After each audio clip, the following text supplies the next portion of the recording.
Bonjour, aujourd'hui, toujours dans le domaine chamanique, je vais vous parler de l'animal de pouvoir.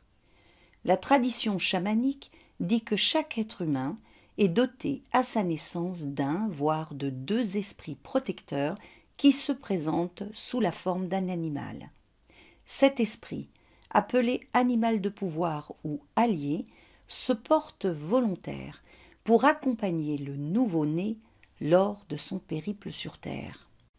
Les personnes qui vivent dans les sociétés occidentales ne savent pas qu'elles possèdent un esprit protecteur qui les suit de leur naissance à leur mort et leur prodigue aide et conseil.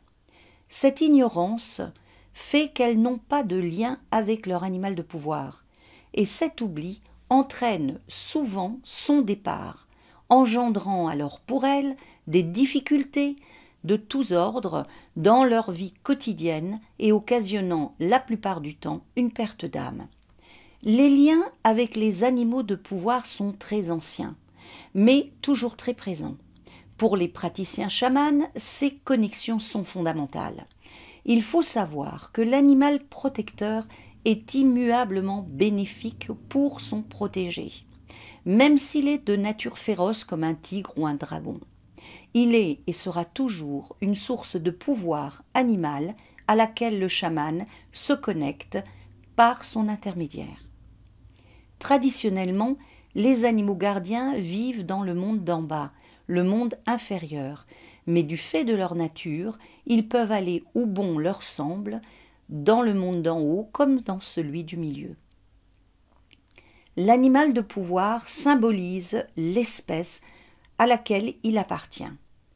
Si votre animal est un cheval, il pourra vous apparaître sous la forme d'un cheval de couleur blanche, de couleur baie, de couleur noire, de couleur grise. Il pourra avoir différentes robes, c'est-à-dire diverses couleurs, aussi bien tachetées, etc. Vous pourrez avoir l'impression que ce sont des animaux différents, mais il s'agira bel et bien du même animal gardien représentant l'esprit de son espèce. L'animal protecteur n'est pas seulement un animal sauvage vivant actuellement, il peut se présenter à vous sous la forme d'un animal disparu, comme le dodo, ou mythologique, tel le dragon, la licorne ou le sphinx. Dans les mondes invisibles, tout existe et tout est réel. Quant à votre animal domestique, celui-ci peut, à sa mort, décider de ne pas vous quitter, afin de rester à vos côtés et de vous protéger. Il n'est pas traditionnellement considéré comme un animal de pouvoir, comme votre animal de pouvoir, mais fait partie d'une catégorie plus vaste d'esprits protecteurs. J'ai sciemment utilisé le terme animal de pouvoir au lieu d'animal totem. En effet, ce dernier se réfère au protecteur d'une tribu, d'un clan, d'un groupe. Si vous faites partie d'un groupe qui a l'aigle comme allié, alors vous pouvez considérer que cet oiseau est votre oiseau totem, votre animal totem. Si ce n'est pas votre cas, il vaut mieux dire que vous avez un animal de pouvoir, un protecteur ou un allié. Dans le monde des esprits, tous les animaux, quels qu'ils soient, quelle que soit leur forme, leur taille, leur qualité, sont égaux en pouvoir. L'aide que pourra vous procurer un colibri sera tout aussi puissante et valable que celle d'une panthère. Elle se conjuguera de façon différente mais aura le même impact. C'est la raison pour laquelle vous devez éviter de projeter vos émotions et vos représentations sur ce que devrait être, selon vous, votre animal de pouvoir. Les rêves, les voyages chamaniques et la danse permettent de faire la connaissance de votre allié. Si celui-ci ne s'est pas présenté à vous de façon spontanée par le biais du rêve, vous pouvez décider d'aller à sa recherche en entreprenant un voyage chamanique ou en faisant une danse dans laquelle vous lâcherez prise afin que votre gardien puisse se révéler à vous. La première rencontre avec l'animal de pouvoir, c'est comme faire du vélo. Cela ne s'oublie pas. Il est votre allié le plus fidèle, alors, lorsque vous le rencontrerez, pensez à observer ses attitudes, son comportement. Celles-ci sont des messages qu'il essaye de vous transmettre. Essayez de les décoder, de converser avec lui et de lui demander conseil. Il est judicieux de lui demander si vous pouvez ou non parler de lui et de son identité. Quand vous vous décidez de retourner dans les mondes invisibles, faites appel à votre animal de pouvoir afin de bénéficier de sa protection et de sa guidance lors de vos explorations. En dernier point, n'oubliez pas de l'honorer. Vous pouvez le faire de différentes façons. Acquérir une photo ou une statuette à son effigie, le dessiner, lui écrire un texte, lui composer une musique, vous renseigner sur sa symbolique, porter un pendentif à son image, manger quelque chose qu'il aime en lui offrant consciemment cette énergie dont vous venez de bénéficier. Laissez faire votre cœur et votre imagination.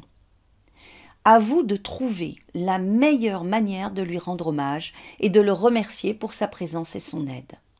Encore un dernier point. Tout au long de votre vie, vous obtiendrez de l'aide de différents animaux de pouvoir.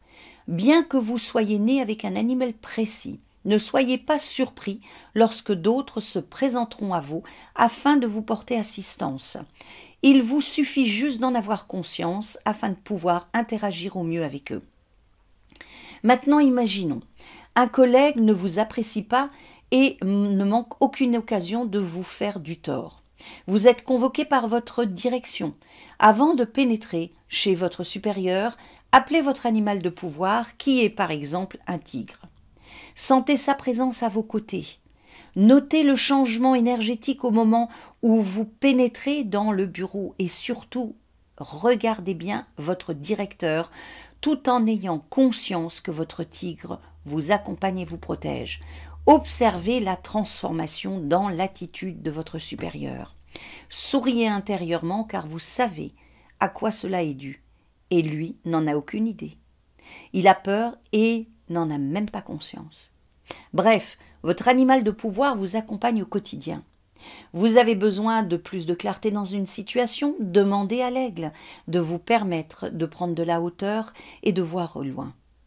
Vous devez fouiller dans les archives familiales, appelez la taupe pour vous guider. Vous avez tout un tas d'animaux à votre disposition prêts à vous seconder.